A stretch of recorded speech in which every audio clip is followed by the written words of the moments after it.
नमस्कार, मी सागर जोशी. TV9 विशेष मध्ये आपलं स्वागत. महाराष्ट्रामध्ये गेले अनेक महिने सुरू असलेल्या बोगस गोळ्या औषधांच्या रॅकेटचा आता भांडाफोड झालाय. धक्कादायक म्हणजे 10 पेक्षा जास्त जिल्ह्यांमध्ये या बोगस औषधांचा पुरवठा झाल्याचं बोललं जात आहे आणि ज्या कंपन्या ही औषधं बनवतात त्या प्रत्यक्षामध्ये अस्तित्वात नसल्याचंही समोर आलंय. पाहूयात त्याच संदर्भातला हा विशेष रिपोर्ट. बनावट कंपन्यांद्वारे महाराष्ट्रामधल्या तब्बल 11 जिल्ह्यांमध्ये गोळ्या आणि औषधांचा पुरवठा झाल्याची धक्कादायक गोष्ट समोर आली आहे. गंभीर म्हणजे जानेवारीपासून सरकारी संस्थांमधून या गोळ्या आणि औषधांचा पुरवठा झालाय. दिव्य मराठीच्या रिपोर्टनुसार गेल्या सरकारमधले आरोग्य मंत्री तानाजी सावंत यांच्या धाराशिव जिल्ह्यातही बनावट औषधं पुरवण्यात आली.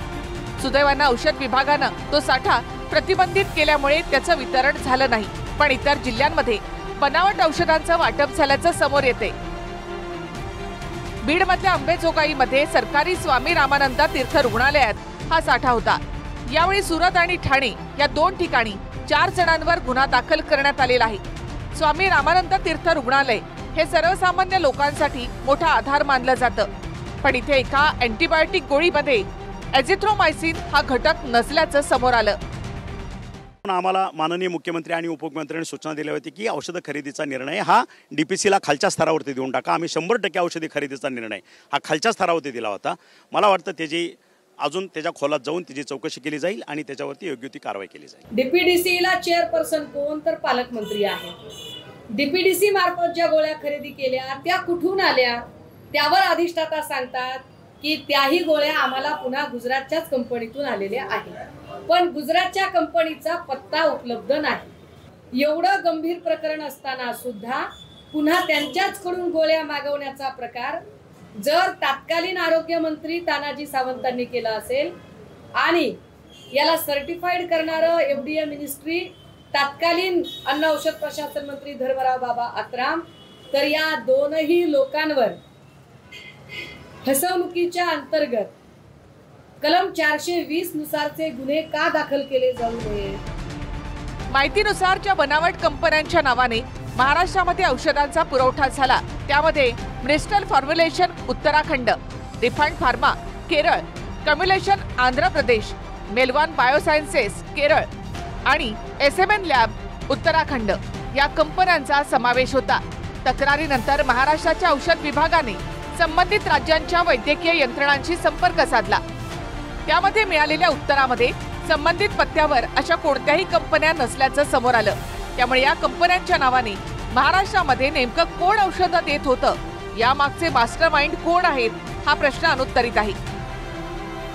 माहितीनुसार धाराशिवला ब्रिस्टल कंपनीचा औषध साठा मिळाला होता. तो परभणी, रायगड, रत्नागिरी, वाशिम, छत्रपती संभाजीनगर, बीड, नांदेड, सिंधुदुर्ग, अमरावती, ठाणे आणि हिंगोली या जिल्ह्यांकडून पाठवला गेल्याची माहिती आहे. आणि रायगड, सिंधुदुर्ग अशा जिल्ह्यांमध्ये बनावट औषधांचा पुरवठा होतोय अशी माहिती समोर येते. बीडमधलं प्रकरण उघडकीस आलं होतं. भिवंडीमध्ये त्या संदर्भात छापेमारी झाली होती. या वतीने याबद्दल काय नाही, या ठिकाणी काही आपल्या माध्यमातून मी आपल्या चॅनलच्या माध्यमातून या बातम्या बघितल्या, वर्तमानपत्रात वाचल्या. निश्चित या संदर्भामध्ये कडक कारवाईचे आदेश किंवा चौकशीचे आदेश शासनाने विशेष करून माननीय मुख्यमंत्री मोदयांनी या ठिकाणी दिलेले आहेत आणि ती चौकशी सध्या सर्व ठिकाणी सुरू आहे. यातली रंजक गोष्ट म्हणजे जेव्हा बीडमधल्या प्रकारानंतर चौकशीला सुरुवात झाली तेव्हा बोगस औषधांचं हे रॅकेट अजून खोलवर पोहोचलं होतं. बीडमधल्या बोगस औषधांचा साठा हा भिवंडीमधल्या एक्किटीस बायोटेक कंपनीकडून आला होता.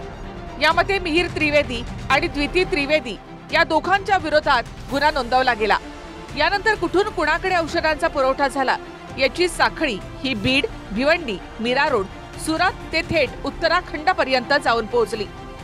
शेवटी जेव्हा उत्तराखंड सरकारच्या यंत्रणेला विचारणा झाली तेव्हा त्या राज्यामध्ये औषध पुरवठा करणारी कंपनीच अस्तित्वात नाही हे उघड झालं. आजच त्याबाबतचे आम्हाला निर्देश प्राप्त झालेले आहेत की या कंपनीकडून यापुढे कुठल्याही प्रकारचे औषधं पुढील आदेशापर्यंत घेऊ नयेत आणि आम्ही जे 33 औषधं आमच्याकडे दिलेली आहेत याच्यातला बराचसा जो औषधांचा साठा आहे तो आपण वापरलेला आहे. ह्या कंपनीकडून हे पुरवठा केलेला आहे. याच्यामध्ये हे 2 औषधं सदोष आहेत असं सापडल्यामुळं आम्ही त्यांनी पुरवठा केलेली सर्वच औषधाचा वापर थांबवलेला आहे आजपासून. उद्या आम्ही FDA ला हे 33 औषधामधून सॅम्पल देणार आहोत, त्यांच्याकडून त्याची तपासणी करून घेणार आहोत. त्यामुळे या 5 कंपन्यांच्या नावे महाराष्ट्रामध्ये बोगस औषधांचा पुरवठा नेमकं कोण करत होतं?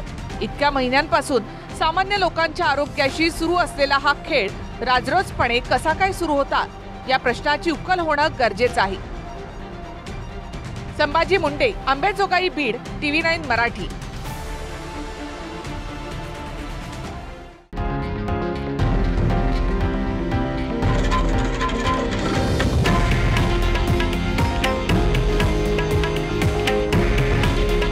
हे आहे देशातील नंबर 1 न्यूज नेटवर्क आणि आपण पाहत आहात TV9 मराठी.